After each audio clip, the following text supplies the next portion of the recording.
सी-टी-ई-टीमध्ये pedagogy म्हणजेच अध्यापनशास्त्र याला अत्यंत महत्त्व आहे. प्रत्येक विषयामध्ये 10 ते 15 गुणांसाठी हे अध्यापनशास्त्र प्रत्येक विषयात इन्क्लूड आहे आणि हे आपल्या सर्वांना माहिती आहे. मराठीमध्ये एकूण 30 प्रश्नांपैकी 15 प्रश्न हे पेडागॉजीवर असतात. होय मित्रांनो, अभ्यास ट्री या यूट्यूब चॅनलमध्ये आपल्या सर्वांचं स्वागत आहे. आजच्या या व्हिडिओमध्ये आपण पाहणार आहोत सी-टी-ई-टी मराठी पेपर 1 आणि 2 अध्यापनशास्त्र म्हणजेच पेडागॉजीवर आधारित अत्यंत महत्त्वाचे 20 प्रश्न. हे प्रश्न आपले संकलनात्मक आणि उपयोजनात्मक ज्ञानाची तपासणी करणारे प्रश्न आहेत मित्रांनो. नक्कीच हे आपल्या बुद्धीला चालना देणारे तितक्याच पद्धतीनं हे प्रश्न मांडले जाऊ शकतात. मित्रांनो, असेच प्रश्न परीक्षेमध्ये येत असतात. जाऊयात पुढे. परंतु मित्रांनो, जर आपण आमच्या या चॅनलवरती नवीन असाल, तर चॅनलला सबस्क्राईब करायला विसरू नका आणि बेल आयकॉन प्रेस करायला देखील विसरू नका. मित्रांनो, जर या व्हिडिओची पी-डी-एफ आपल्याला हवी असेल, तर तुम्ही आमच्या अभ्यासट्री नावाच्या टेलिग्राम चॅनलमध्ये जाऊन आपण त्या ठिकाणी ही पी-डी-एफ डाउनलोड करू शकता. आता वेळ न लावता जाऊयात आपल्या आजच्या महत्त्वाच्या व्हिडिओकडे, तो म्हणजे सी-टी-ई-टी मराठी पेपर 1 आणि पेपर 2 अध्यापनशास्त्रावर आधारित 20 अत्यंत महत्त्वाचे प्रश्न. आता हे जे प्रश्न आहेत मित्रांनो, हे आपले उच्च पातळीचे प्रश्न असणार आहेत. जाऊयात पुढे मग एक-एक प्रश्न या ठिकाणी आपण पाहूयात. पहिला प्रश्न आहे तो म्हणजे नॉम चॉम्स्की यांच्या भाषा संपादन यंत्रणा म्हणजेच लँग्वेज ॲक्विजिशन डिव्हाइस लॅड आपण त्याला म्हणूयात. या संकल्पनेनुसार खालीलपैकी कोणते विधान सर्वात योग्य आहे? आता कोणते विधान सर्वात योग्य आहे म्हटल्यानंतर आपण या ठिकाणी हे 4 विधान आपल्याला पाहायला मिळतात. पहिला आहे बघा, मुलांना भाषा शिकण्यासाठी बाह्य प्रेरणा आवश्यक आहे. मुलांमध्ये जन्मजात भाषिक क्षमता म्हणजेच त्याला इनेट लिंग्विस्टिक कॅपॅसिटी असते, जी त्यांना व्याकरणाचे नियम आत्मसात करण्यास मदत करते. त्यानंतर भाषेचे अधिग्रहण पूर्णपणे अनुकरण आणि सशक्तीकरणावर अवलंबून असते. लॅड केवळ लेखी भाषेच्या विकासासाठी जबाबदार आहे. तर मित्रांनो, याचं योग्य उत्तर आहे ते म्हणजे पर्याय क्रमांक बी. ते म्हणजेच नॉम चॉम्स्की जो आहे यांनी सांगितल्याप्रमाणे मुलांमध्ये जन्मजात भाषिक क्षमता अ, ही काय असते, जी त्यांना व्याकरणाचे नियम आत्मसात करण्यात मदत करत असते. हा जो सिद्धांत आहे म्हणजे लॅड जो सांगितलेला तो जन्मजात भाषिक क्षमतेवर भर देणारा आहे. हे आपण लक्षात घेतलं पाहिजे.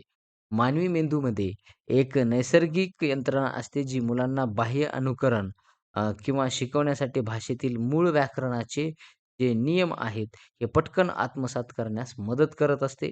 म्हणून हा पर्याय या ठिकाणी आपल्याला सांगता येतो, तो म्हणजे योग्य आहे. म्हणजेच इनेट लिंग्विस्टिक कॅपॅसिटी. चला, त्यानंतर दुसरा प्रश्न या ठिकाणी आपण पाहूयात. प्रश्न क्रमांक 2. बहुभाषिक वर्गात म्हणजेच मल्टीलिंग्वल क्लासरूममध्ये मराठी शिक्षकाने कोणती अध्यापन पद्धती वापरावी, जी विद्यार्थ्यांच्या भाषिक संसाधनाचा प्रभावीपणे वापर करेल? आता याचे हे 4 पर्याय आपल्याला समोर पाहायला मिळतात. परंतु मित्रांनो, या ठिकाणी प्रत्येक पर्याय आपण वाचत बसल्यावर वेळ आपला जाऊ शकतो. याचं योग्य उत्तर आहे ते म्हणजे विद्यार्थ्यांना पर्याय क्रमांक बी, विद्यार्थ्यांना त्यांच्या मातृभाषेत बोलण्याची परवानगी देणे आणि गरजेनुसार विषय स्पष्ट करण्यासाठी मातृभाषेचा पूल किंवा ब्रिज म्हणून वापर करणे. मित्रांनो, हा जो बहुभाषिक वर्ग आहे, म्हणजेच याला आपण शिक्षणासाठी एक मौल्यवान संसाधन असं मानलं जातं. विद्यार्थ्यांच्या भाषिक संसाधनाचा जो प्रभावी वापर करण्यासाठी शिक्षकाने त्यांना त्यांच्या मातृभाषेत बोलण्याची परवानगी देणं, हे महत्त्वाचं आहे आणि गरज पडल्यास मातृभाषेचा म्हणजेच आपल्याला सांगता येईल, की नवीन संकल्पना किंवा मातृभाषेचा जो उपयोग आहे, तो नवीन संकल्पना स्पष्ट करण्यासाठी त्या ठिकाणी ब्रिज म्हणून थोडक्यात तो काय करायचा आहे, वापरायचा आहे. पूल किंवा त्याला दुवा असं देखील आपण म्हणू शकतो. म्हणून या ठिकाणी पर्याय क्रमांक 2 म्हणजेच बी हा या ठिकाणी योग्य आहे. या ठिकाणी प्रश्न क्रमांक 3रा आहे. बघा, एक शिक्षक विद्यार्थ्याला कथेतील पात्रांचे वर्णन त्यांच्या स्वतःच्या शब्दात लिहिण्यास सांगतो. या कृतीतून शिक्षकाचे उद्दिष्ट कोणते आहे? हे असं आपल्याला या ठिकाणी विचारलेलं आहे. तर बघा, हस्ताक्षर सुधारणे, विद्यार्थ्यांचे भाषिक कौशल्य किंवा वाचलेले आकलन करून ते स्वतःच्या भाषेत अभिव्यक्त करण्याची क्षमता तपासणे, कथा मुखोद्गत करण्याची. तर हे तीनही पर्याय बसत नाहीत. पर्याय क्रमांक सी या ठिकाणी बसतो. तर ते म्हणजेच आता याच्यावर जास्त एक्सप्लेन करायची गरज नाही. हा पर्याय आपल्याला लवकर समजू शकतो, की जेणेकरून विद्यार्थ्याला कथेतील पात्रांचे वर्णन हे स्वतःच्या भाषेत सांगण्यासाठी जे काही समजा आपल्याला म्हणजे हे केवळ हस्ताक्षर किंवा हे स्मरणशक्तीसाठी नसून हे कशासाठी आहे, की स्वतःच्या भाषेत त्याला अभिव्यक्त करण्याची त्याची क्षमता तपासण्यासाठी आहे. हे आपण या ठिकाणी लक्षात घेतले पाहिजे. कारण विद्यार्थ्याने वाचलेले किती समजून घेतले हे यातून समजून येत असते. त्यानंतर या ठिकाणी प्रश्न क्रमांक 4था आहे, तो म्हणजे सातत्यपूर्ण आणि सर्वंकष मूल्यमापन यानुसार भाषिक कौशल्याचे मूल्यमापन करताना शिक्षकाने कशावर अधिक भर दिला पाहिजे? तर याचं योग्य उत्तर आहे मित्रांनो पर्याय क्रमांक सी, विद्यार्थ्यांच्या विविध संदर्भामध्ये भाषेच्या नैसर्गिक आणि प्रभावी वापराच्या क्षमतेवरती. बघा, कारण सातत्यपूर्ण जे किंवा त्याला सी म्हणू आपण, भाषिक कौशल्याचे जे मूल्यमापन आहे, हे मूल्यमापन करताना विविध संदर्भामध्ये आपण भाषेच्या नैसर्गिक किंवा आणि प्रभावी वापराच्या क्षमतेवर अधिक भर देत असतो. ही गोष्ट आपण या ठिकाणी लक्षात घ्यायचं आहे. भाषा शिकण्याचे अंतिम उद्दिष्ट हे व्याकरण किंवा पाठ्यपुस्तकातील उत्तरे केवळ परीक्षा नसून, ते वास्तविक जीवनातील परिस्थितीमध्ये भाषा किती प्रभावीपणे वापरली जाते, हे तपासणं असतं. यालाच थोडक्यात असं आपण या ठिकाणी म्हणत असतो. त्यानंतर प्रश्न क्रमांक 5वा आहे, तो म्हणजे श्रवण. आता लिसनिंग हे भाषिक कौशल्य विकसित करताना शिक्षकाने कोणत्या कृतीवर भर देणे कमी महत्त्वाचे आहे? कमी महत्त्वाचे आहे. याचं योग्य उत्तर आहे मित्रांनो, इथे हे 4 पर्याय आपल्याला पाहायला मिळतात. याचं योग्य उत्तर आहे पर्याय क्रमांक बी, विद्यार्थ्यांना शांतपणे बसण्यास सांगणे, जेणेकरून वर्गात शांतता राखली जाईल. बघा, हे आपल्याला त्याचं म्हणजे हे सर्वात कमी हे आहे. आता पर्याय जर एक पाहिला, तर विद्यार्थ्यांना कविता ऐकून त्यावर आधारित प्रश्नांची उत्तरे देण्यास सांगणे, हा महत्त्वाचाच आहे. बघा, आपल्याला कमी भर कशाला द्यायचा आहे?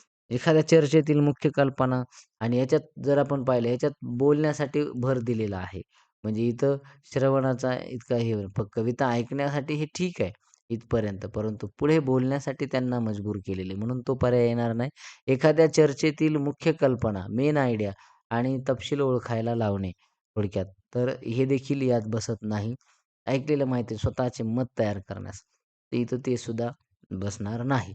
पर्याय क्रमांक बी हे त्या ठिकाणी लिसनिंगसाठीचं हे सर्वात कमी थोडक्यात ह्याच्यावरती म्हणजे पर्याय क्रमांक बी वरती कमी भर देणं हे कमी म्हणजे कृतीवर भर देणं हे कमी महत्त्वाचं आहे.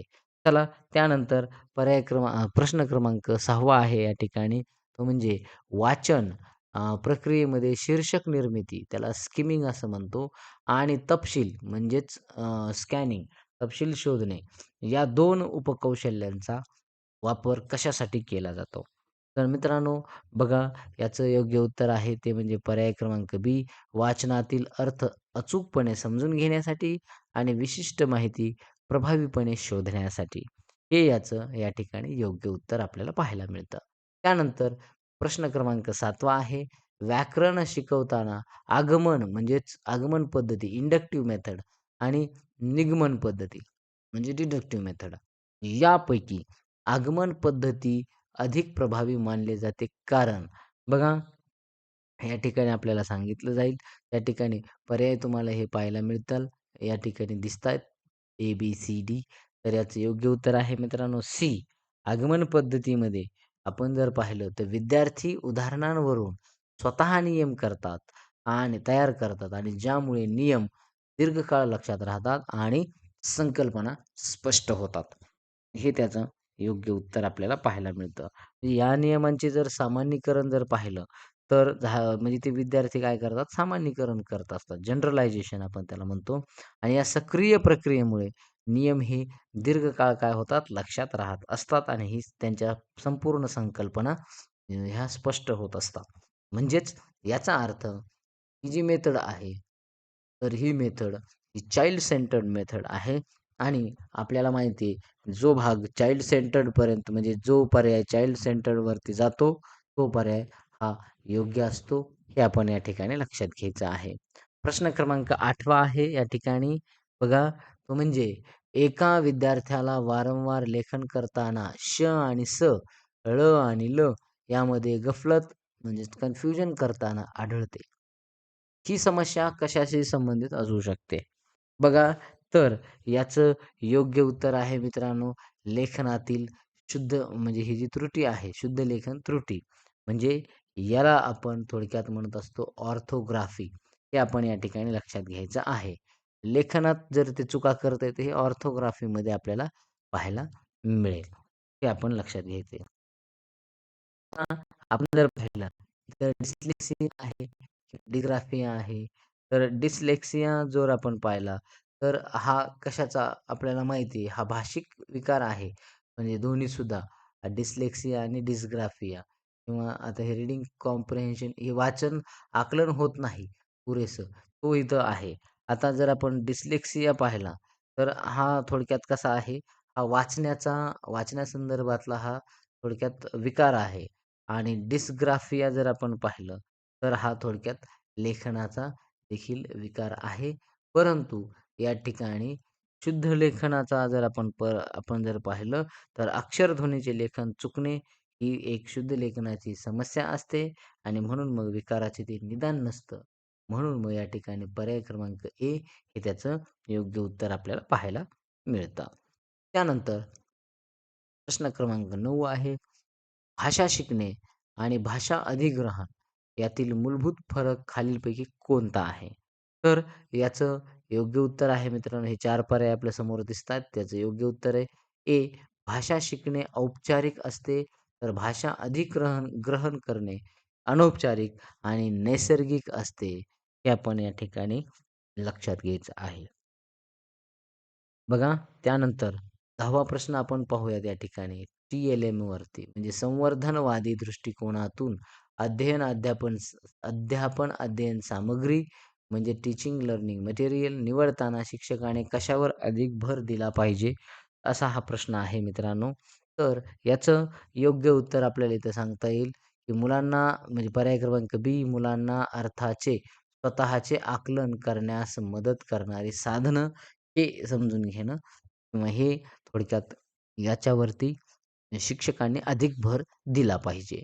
त्यानंतर प्रश्न क्रमांक 11 आहे, तो म्हणजे या ठिकाणी उपचारात्मक अध्यापनचे मुख्य उद्दिष्ट काय आहे? म्हणजे थोडक्यात रिमेडियल टीचिंगचे. आता रिमेडियल टीचिंगचं मुख्य उद्दिष्ट असतं ते म्हणजे पर्याय क्रमांक सी विद्यार्थ्यांच्या अध्ययन त्रुटी म्हणजे लर्निंग गॅप्स जे आहेत किंवा अडचणी आहेत ज्यांचे निदान करून त्यानुसार विशिष्ट मदत पुरवणे.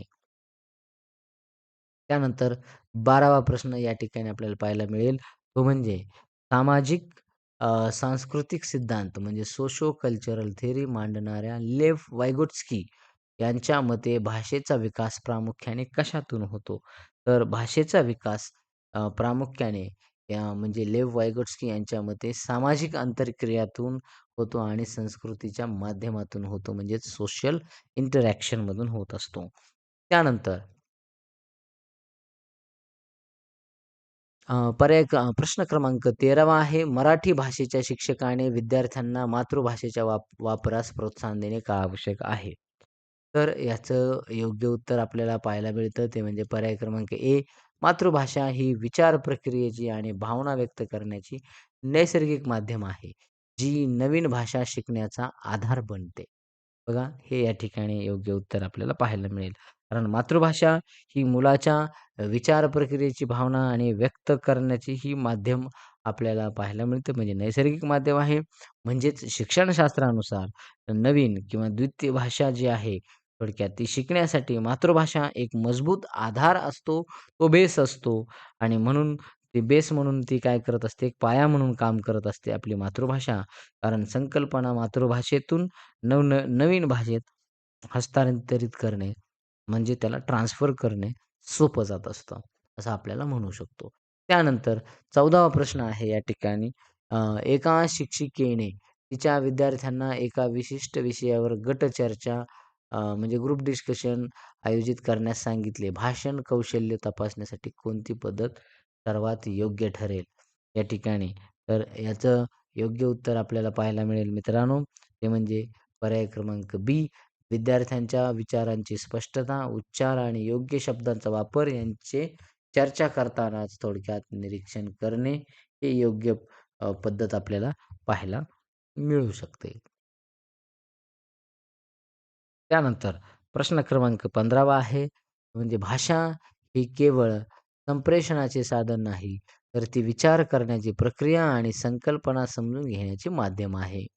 हे विधान कोणत्या शैक्षणिक दृष्टिकोनाचे समर्थन करते? हे असं आपल्याला समोर प्रश्न आहेत. याचं योग्य उत्तर आहे मित्रांनो संज्ञानवाद आणि रचनावाद. हे 2 आपल्याला काय करतात, हे थोडक्यात हे दृष्टिकोन शैक्षणिक जे दृष्टिकोन आहेत, हे याचं थोडक्यात समर्थन करताना दिसतं. कारण भाषा ही केवळ संप्रेषणाची म्हणजे कम्युनिकेशनचं साधन नाही, तर ते व्यक्त करण्याची, विचार करण्याची प्रक्रिया आणि संकल्पना समजून घेण्याचं ते काय आहे, एक माध्यम आहे. हे असं आपण लक्षात ठेवणं गरजेचं आहे. आता संज्ञानवाद म्हणजे थोडक्यात अ, त्याला हिंदीत संज्ञानवाद असंही म्हणतात. कॉग्निटिव्हिझम आणि रचनावाद म्हणजे कन्स्ट्रक्टिव्हिझम हे आपण या ठिकाणी लक्षात घ्यायची गरज आहे.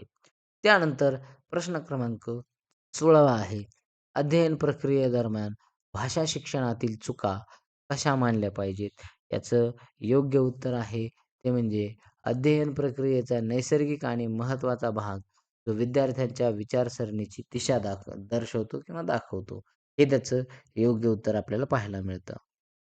प्रश्न क्रमांक 17वा आहे. तो म्हणजे इयत्ता 7वीच्या वर्गात मराठी शिकवताना शिक्षिकेने व्याकरण शिकवण्यासाठी पाठ्यपुस्तकाचा वापर करण्याऐवजी वर्तमानपत्रातील बातम्यांचा वापर केला. या कृतीतून शिक्षिकेने कोणते तत्व वापरले? असा हा या ठिकाणी आपल्याला प्रश्न आहे. त्याचं योग्य उत्तर आहे वास्तविक जीवनातील संदर्भातून भाषा अध्यापन. म्हणजे teaching language in real life context. त्यानंतर 18वा प्रश्न आहे उत्पादक कौशल्ये म्हणजे प्रोडक्टिव्ह स्किल्स आणि ग्रहण कौशल्ये यांच्या योग्य गटांची निवड करा, असं आपल्याला या ठिकाणी सांगितलेलं आहे. तर याचं योग्य उत्तर आहे ते म्हणजे उत्पादक बोलणे, लिहिणे आणि ग्रहण, श्रवण आणि वाचन हे आपण लक्षात घेणं गरजेचं आहे. उत्पादक कौशल्य म्हणजे प्रोडक्टिव्ह स्किल्स आणि त्यानंतर रिसेप्टिव्ह स्किल्स. बघा ग्रहण कौशल्य. त्यानंतर प्रश्न क्रमांक 19वा आपल्याला या ठिकाणी पाहायला मिळेल. तो म्हणजे एक शिक्षक पाठ्यपुस्तकाव्यतिरिक्त विविध प्रकारचे साहित्य वर्गात वापरतो. यामागचा मुख्य उद्देश काय? म्हणजे जसं बालसाहित्य, जाहिराती, पोस्टर्स वगैरे. तर याचं योग्य उत्तर आहे विद्यार्थ्यांमध्ये वाचनाची आवड निर्माण करणे आणि त्यांना विविध भाषिक शैलीची ओळख करून देणे. हे त्याच्या मागचा मुख्य उद्देश आपल्याला पाहायला मिळतो. प्रश्न क्रमांक 20वा आहे या ठिकाणी आणि शेवटचा आहे आजच्या व्हिडिओमधला. भाषा शिक्षणाचे महत्त्वाचे उद्दिष्ट म्हणजेच कोर ऑब्जेक्टिव्ह विद्यार्थ्यांमध्ये काय विकसित करणे आहे? तर याचं योग्य उत्तर आहे ते म्हणजे विविध परिस्थितीत प्रभावीपणे आणि आत्मविश्वासाने संप्रेषण करण्याची क्षमता. म्हणजे हे आपण या ठिकाणी लक्षात घेणं गरजेचं आहे. हे व्याकरण थोडक्यात शुद्धता आणि उच्च गुण हे दुय्यम आपल्याला उद्देश पाहायला मिळतात. त्यामुळं मग ए, सी वगैरे इतर पर्याय या ठिकाणी येणार नाहीत. पर्याय क्रमांक बी मात्र हा या ठिकाणी योग्य उत्तर त्याचं असणार आहे. तर आपण या ठिकाणी हा संपूर्ण व्हिडिओ पाहिलेला आहे. याची गुणपत्रिका देखील आपण किंवा गुणतालिका देखील या ठिकाणी दिलेली आहे. आपण आमच्या टेलिग्राम चॅनलवर जाऊ शकता आणि त्या ठिकाणी याची PDF आपण डाउनलोड करू शकता. धन्यवाद. भेटूयात पुन्हा एका नवीन व्हिडिओसह. म्हणजे नवीन म्हणजे आपण आता जे मराठी विषयातील जी पेडागॉजी आहे, त्यातला पहिल्या घटकावर जो आपण कालच्या व्हिडिओमध्ये पहिला घटक जो दिलेला आहे, त्या पहिल्या घटकावरती आपण काय करणार आहोत, पुढचा व्हिडिओ घेऊन येणार आहोत. धन्यवाद. Thank so much. Good night.